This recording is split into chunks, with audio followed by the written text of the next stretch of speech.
dit yndlingsfag være? Kald det Eritrea. Hvad? Jeppe! Hvad skal vi gøre?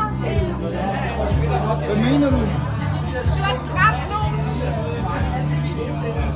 Du skal snakke til mig om min sag. Hvad? Dengang jeg var lille, så fik jeg alt fortalt. Men man må ikke dræbe folk. Og Og? men du kender jo Susanne. Nej! Ikke sandheden! Action! Filmer du? Ja! Nej, det kan ikke passe, når flageksperten siger det. Det er vigtigt, du forholder dig til dit nummer, hun har fortalt dig. Nej, det kan ikke passe. Du skal ikke forholde dig til sandheden. Du skal holde dig til våbnet. Så er du på grådet ind i sandhedens våben, men den kan ikke klare det. Du har behandlet mig. Har du lejdet? Nej. Men i hvert fald, eller det du sagde til mig, var det mindst dybfølte, jeg har fået. Jeg er ligeglad med, hvad du tror, jeg har sagt til dig.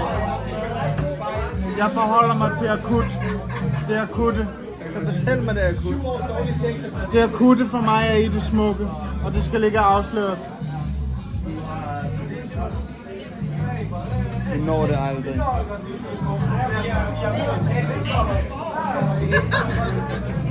Hvornår var det egentlig, du kom på den idé? Hvorfor starter man? Jeg har ingen ord at sige.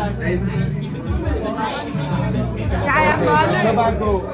Det kan jeg ikke. Så bare gå. Men det kan jeg ikke.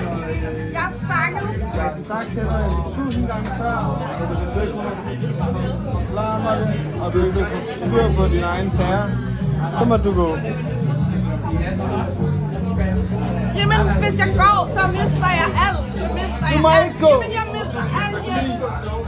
Please. Gå. Du må ikke gå. Skal jeg blive? Hvis du går, Så bliver jeg så bliver det mit liv. Jeg kan ikke. Jeg må gå.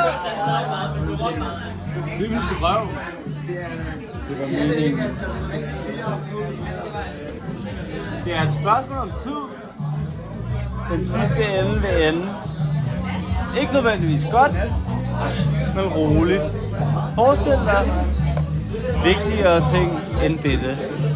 Tak fordi du så med.